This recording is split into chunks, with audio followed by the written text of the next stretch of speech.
خیریت؟ الحمدللہ. کون حضرت؟ جی حضرت میں سلیم بات کر رہا ہوں سعودی عرب سے.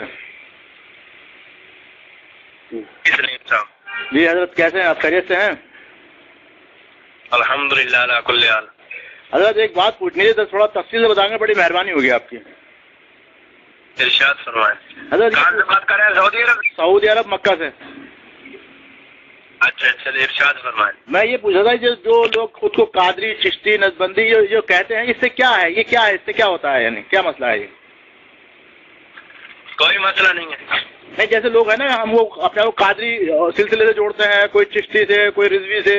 یہ کیا ہے؟ یہ جوڑنا کیسا ہے؟ یہ ضروری ہے، غیر ضروری ہے، کیا ہے یہ؟ سب سے پہلے تو ہم ہیں محمدی. جی جی ماشاء اللہ. ٹھیک ہے. جی جی ماشاء اللہ. باقی قادری، چشتی، یہ کہنا یہ نہ تو کوئی فرض ہے نہ کوئی واجب. جی جی. اگر کوئی ہے تو ہم اس پہ سختی بھی کرتے، نہ ہی ہمارے اکابر کی ایسی تعلیمات ہیں اور نہ ہی ہمارے ایسی کوئی تاریخات ہے اس طرح کی. دوسری بات یہ کہ اگر کوئی اپنے آپ کو قادری کہتا ہے، سہروردی کہتا ہے، تو وہ کہتے ہیں جی ہم اپنے آپ کو اپنے پیر کی طرف منسوب کرتے ہیں. اچھا. لیکن اس خیال سے جہاں تک میری تحقیق ہے تو میں کہتا ہوں کہ ایسا کسی کی طرف کسی کو منسوب کرنا یہ ٹھیک نہیں ہے، بلکہ محمد جو آپ کا نام ہے، اپنے نام کے ساتھ محمد لگائیں، اور آپ لگانا چاہیں تو محمد ہی لگائیں. اگر آپ نام کے ساتھ لگانا چاہیں تو مسلم ہی لگائیں. کیونکہ سب سے پہلے تو ہم محمد ہی مسلمان ہیں. بالکل بالکل بالکل ماشاء اللہ، بہت اچھی بات کر رہے ہیں آپ. تو حضرت جو یہ مطلب یہ کیوں لگاتے ہیں؟ مطلب آپ بھی تو بریلوی ہیں نا؟ نہیں دیکھ میری بات سنیں، میں بریلوی نعت والے حضرت نے خود کو کہا ہے، نہ میں تو کہہ رہا ہوں. میں نے کبھی میرے نام کے ساتھ بریلوی سنا ہے؟ جی جی. میں یہ جو لوگ لگاتے ہیں قادری کہہ کر، ان کی کیا مطلب کیا سوچ ہوتی ہے؟ سوچ ہوتی ہے نا انسان کی میں قادری لگا رہا ہوں یا چشتی لگا رہا ہوں، کیا سوچ رکھتے ہیں؟ سوچ یہ ہوتی ہے کہ اپنے آپ کو کسی پیر کی طرف منسوب کرتے ہیں. نہیں، منسوب کرنے سے کیا مراد ہوتی ہے؟ کیا فائدہ ہوتا ہے ان کو؟ فائدہ کیا ہوتا ہے یعنی؟ منسوب کرنے سے یہ مراد ہوتی ہے ان کی کہ ہم جناب فلاں پیر صاحب کی باعث ہیں. اچھا. ہم نے ان کے ہاتھ میں لیا ہوا ہے. اچھا اچھا. ٹھیک ہے. جی جی. سے ایسی کوئی تصنیفات نہیں ہے، بلکہ اعلیٰ حضرت رحمۃ اللہ تعالی علیہ نے میں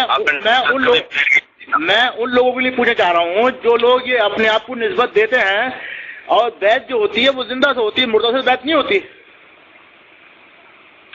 نہیں دیکھو میری بات سنیں. جی جی. وہ زندہ سے کرتے ہیں، آپ کو قادر کی طرف منسوب کرتا ہے تو انہوں نے قادری سلسلہ بنایا ہوتا ہے، اس کی طرف اپنے آپ کو منسوب کر لیتے ہیں. لیکن میں آپ سے کہہ رہا ہوں نا کہ پہلے ہم محمدی ہیں، اس کے بعد جیسے عبد القادر جیلانی رحمۃ اللہ علیہ کے تو انتقال ہو گیا، اب میں بیعت کروں گا تو کس سے کروں گا میں؟ نہیں میری بات سنیں، اگر کوئی اپنے آپ کو قادری کہتا ہے تو ہم اس کے اوپر فتویٰ نہیں لگائیں گے، کیونکہ نہ تو کوئی قرآن و حدیث میں ایسا کوئی مسئلہ آیا ہے، نہ ہی کوئی ائمہ کی تصنیفات میں ایسا مسئلہ آیا ہے، ائمہ اربعہ نے یا تاریخ اسلام میں کسی بھی عالم دین نے اس پیپر کو کلام نہیں کیا. اگر کوئی اپنے آپ کو منسوب کرتا ہے، منسوب کرنے کا یہ کوئی مقصد نہیں ہوتا کہ وہ عبد القادر جیلانی کی طرف اپنے آپ کو منسوب کرے، بلکہ وہ تو اپنے ماض ایک پیر جو انہوں نے بنائے ہوئے ہیں. آج کل تو بنوٹی پیر آپ کو پتا ہے گلی میں بیٹھے ہوئے ہیں، عورتیں بھی پی رہی ہیں، پی رہی ہیں، دم چوا بچے بناتے ہیں، آگے سے جناب دیتے ہیں، شادی کرواتے ہیں، اللہ کی ذات میں اپنے آپ کو غلوب کرتے ہیں. تو یہ سب تو آج کل بنوٹی ہے. اللہ تعالیٰ ہمیں ان سے محفوظ فرمائے. ٹھیک ہے آمین. تو حضرت میں یہ بس یہی تھوڑی وضاحت چاہ رہا تھا، جیسے ایک ہوتا ہے نا کہ عبد القادر جیلانی رحمۃ اللہ علیہ، ان کی جو کتابیں ہیں اور ان سے جو پتہ چلتا ہے کہ بہت اچھے یعنی کرتے تھے. میں نے آپ سے وضاحت کر دی ہے، میں نے کہا ہے کہ عبد القادر جیلانی نے بھی اپنے آپ کو کسی طرح منسوب نہیں کیا. میں یہ نہیں پوچھ رہا، میرا سوال دوسرا ہے، اس سے جڑا ہوا ہے. حضرت میری بات سنیں، میں عرض کر رہا ہوں، دیکھیں عبد القادر جیلانی، جیلان ایک شہر کا نام ہے، انہوں نے اپنے آپ کو شہر کی طرف منسوب کیا. جیلان جو ہے، جیلان وہ رہنے والے تھے. نہیں، جیلان کہاں کا شہر ہے؟ ایران کا یا عراق کا؟ ہاں جیلان ایران کا شہر، بغداد ایران کا شہر ہے، بغداد میں واقع ہے. آپ تو یہ اس وقت یہ سلطنت کی تھی نا، ایران، دمشق، آگے موصل، بغداد، بورا، یہ سب ایک ہی علاقے تھے. تو اب تو نہیں، ایران کی تاریخ جو ہے وہ فارس کی ہے نا، وہ تو عراق سے نہیں ملتی تھی کبھی بھی. نہیں اس وقت یہ سب ایک ہی علاقے تھے، ایران اور عراق آگے موصل، بغداد، تورا بورا، القدس، یہ سب ایک ہی علاقے تھے۔ جیسے میرا مقصد یہ ہے کہ ایران کی تاریخ میں کبھی بھی عربی زبان کا استعمال نہیں ہوا، ایران کے اندر ہمیشہ فارسی بولی گئی، تو عبد القادر جیلانی جو تھے وہ فارسی ہوں گے نا؟ سنیں نا میری بات سنیں، ایرانی بھی فارسی ہی ہے اور عراق والے بھی آدھے فارسی بولتے ہیں، آدھے عربی بولتے ہیں، بغداد والے بھی آدھے فارسی ہیں، آدھے عربی ہیں، بلکہ آدھے ازبک ہیں۔ اس طرح افغانستان میں بھی چیز ہے، اچھا ٹھیک ہے نا؟ تو ہم عبد القادر جیلانی رحمۃ اللہ تعالی ہے بیسیکلی عربی تھے۔ جی آپ نے یہ دیکھا جو ہے وہ عربی ہی ہے، جیسے کہ آپ کتاب الراغ میں ہے کہ آپ عربی تھے۔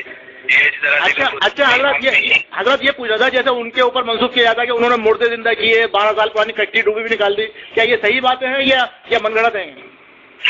یہ جاہلانہ روایت ہے، ضعیف روایت ہے، مفضوح روایت ہے۔ بس تو یہی تو بات ہے کہ لوگ ایسے لوگوں کو اللہ تعالیٰ محفوظ رکھے کہ ان کے اوپر جیسے ہمارے مدنی چینل پر الیاس خالد صاحب بیٹھے ہوئے ہیں اور ایک سے ایک وہ لمبی چھوڑ رہے ہیں، وہ لوگوں گمراہ کر رہے ہیں، اس سے کیا مطلب رزلٹ نکلے گا لوگوں نے؟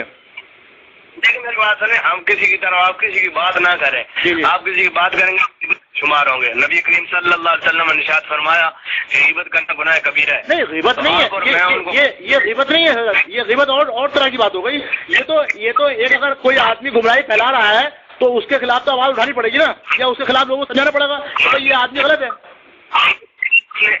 مجھے ایک منٹ میری بات سنیں، مجھے آپ نے کیا سمجھ کے مسئلہ پوچھا ہے، ایمانداری سے بتانا۔ آپ میں بس معلومات لینا ہے اور لوگوں کو سمجھانے کے لیے بس۔ مجھے آپ نے کیا سمجھا ہے، مطلب میرا آپ کے ذہن میں آپ کے بارے میں میرے بارے میں آپ کا کیا کانسیپٹ ہے کہ میں کیا ہوں؟ میں آپ کا بس یہ ہے کہ آپ حق کی بات کریں گے، اور کیا کانسیپٹ ہو سکتا ہے؟ نہیں وہ تو بات غلط ہے نا، مطلب آپ کی بات تو ہر آدمی۔ آپ نے مجھے کون سا منصب اپنے ذہن میں آ کے مجھے فون کیا ہے؟ بھائی میں نے آپ کو کچھ نہیں، میں نے ایک عالم دین سے یہ پوچھنے کی کوشش کی ہے کہ وہ حق کی بات لوگوں تک پہنچائے بس۔ ہاں آپ نے مجھے عالم دین سمجھا ہے نا؟ جی اب مجھے صرف اتنی بات بتائیں، اگر میرے سامنے آپ الیاس قادری کا نام لیتے ہیں یا طاہر القادری کا نام لیتے ہیں یا دیگر کا نام لیتے ہیں تو غیبت میں شمار یعنی جبکہ میں باتیں جانتا ہوں، وہ تو آپ بھی جانتے ہو اور میں بھی جانتا ہوں، پوری دنیا جانتی ہے۔ غیبت تو وہ ہوتی جو چھپی ہوئی باتوں کو کسی کو مطلب آیا کرے، کسی کو بتایا کہ صاحب اس کا یہ راز ہے، لیکن یہ سب کو پتا ہے۔ غیبت کی تعریف آپ نے صحیح بخاری میں حدیث پڑھی ہوگی، صحیح مسلم میں بھی حدیث حکم رسول چلے آپ ان کو چھوڑ دیں، ٹھیک ہے وہ چھوڑ دیں۔ میں یہ پوچھ رہا ہوں کہ جیسے لوگ کہتے ہیں نا کہ انہوں نے مطلب مردے زندہ کر دیے اور یہ کر دیے، تو یہ غلط بات ہے نہیں ہے؟ بالکل غلط ہے۔ اگر میں آپ کو بتاتا ہوں، اصل میں ابو عتقہ نامی ایک راوی ہے اور ابو عتقہ نامی کے بارے میں امام ابن حبان کی جو ہے وہ آپ نے فرمایا کہ یہ بہت بڑا جھوٹا انسان تھا۔ پھر اسی طرح امام ابن شیبہ نے اس کو کہا کہ یہ دجال ہے اس امت کا، اس طرح حافظ خطیب بغدادی نے اس کو دجال کہا ہے، اسی طرح امام زابی نے فاض میں اس کو دجال کہا ہے، ابن حجر نے اس کو دجال کہا ہے۔ ایسی روایت اکثر تر ان سے منسوب ہے، وہ انسان تھا جھوٹا ترین انسان تھا، اور ایسی روایت بیان کرنا یہ کفر ہے، کفر تک لے کے چلا جاتا ہے۔ دیکھیں اسرائیل جو ہے اللہ کی طرف سے منصب ڈیوٹی پر فائز ہے، اور جب اللہ تعالیٰ کسی کو موت دے دیتا ہے تو پھر اس کے بعد اس کا زندہ کرنا، اگر یہ نبی صلی اللہ علیہ وسلم عبد القادر جیلانی سے زیادہ مرتبہ رکھتے تھے نا، تو ہمیں بیان کرنی چاہیے، بلکہ ایسی روایت جھوٹ ہے، اس میں آپ کی طرف بھی جھوٹ منسوب ہے۔ واللہ تعالیٰ عالم، اللہ ہم سب کو محفوظ رکھے۔ تو حضرت یہی پوچھنا چاہ رہا تھا کہ جیسے اپنے انڈیا کے اندر خواجہ محی الدین چشتی صاحب ہیں جن کو خواجہ غریب نواز بولا جاتا ہے، تو یہ غریب نواز بولنا کیسا ہے؟ غریب نواز بولنا کچھ بھی نہیں، کیسے غریب نواز تو اللہ ہے نا، غریبوں کو تو اللہ نوازتا ہے، امیر ہو غریب ہو سب کو اللہ نوازتا ہے، اور ہم نے کسی کو ایک کو مخصوص کر دیا کہ یہ صرف غریبوں کو ہی نوازتا ہے۔ حضرت ہمارے لیے جو ہے نا وہ اصل چیز جو ہے وہ قرآن اور حدیث ہے بیسیکلی۔ بالکل ٹھیک ہے، بالکل۔ رسول صلی اللہ علیہ وسلم صلی اللہ علیہ وسلم نے کہیں بھی غریب نواز نہیں پکارا، صحابہ اکرام نے کبھی بھی غریب نواز اللہ کو نہیں کہا، نہ ہی داتا کہا ہے۔ اگر کوئی غریب نواز یہ مطلب نہیں ہے کہ وہ اللہ کو چھوڑ کے غریب نواز کہہ رہا ہے، غریب نواز کا مطلب ہے غریبوں کو نوازنے والا۔ اب ایک امیر بندہ زکات غریب کو، تو اس کا مطلب اس کو بھی آپ غریب نواز کہہ سکتے ہیں، کیونکہ اس سے غریب کو جو ہے وہ نواز ہے اپنی زکات۔ ایک تو یہ ہوتا ہے نا، ایک سیٹ آدمی ہے، ایک امیر آدمی ہے اور غریبوں کو وہ نوازتا ہے، غریبوں کو مطلب سمجھتا ہے، وہ زندہ ہے، لیکن یہ تو مر گئے، اب یہ کیسے غریبوں کو نواز رہا ہے؟ یعنی ہلو ہلو جی میں عرض کر رہا ہوں جی، تھوڑی آواز کٹ رہی تھی تو اس لیے پوچھا تھا، وہ غریبوں کو نوازنے کا جو نام دیا گیا ہے یہ کیسے سمجھ سے باہر ہے میری؟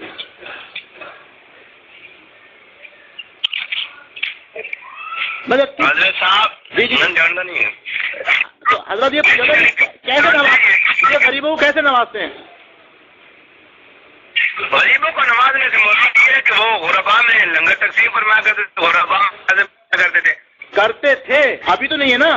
کرتے تھے تو وہاں ایک الگ ہے نا کہ بھائی میں تو زندہ کو مانتا ہوں کہ زندہ آدمی اور کسی مدد کرتا ہے اس کو ہم کہہ سکتے ہیں کہ بھائی یہ آدمی غریبوں کو جو ہے نا بہت سمجھتا ہے، یہ غریبوں کو نوازتا ہے، وہ بات سمجھ میں آتی ہے. لیکن وہ مر گئے، اب مرنے کے بعد بھی ان کو